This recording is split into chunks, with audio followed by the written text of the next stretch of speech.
This is a step-by-step guide to setting up POSTRON printer. Take printer out of the box and you are able to see the printer, power adapter, paper roll, and internet cable. First, plug the power adapter into the power port.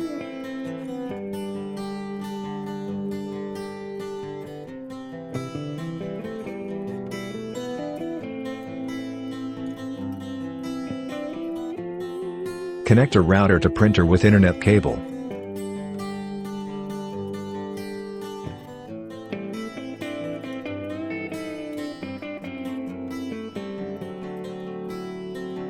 Install the new paper roll into the slot and pull out some paper.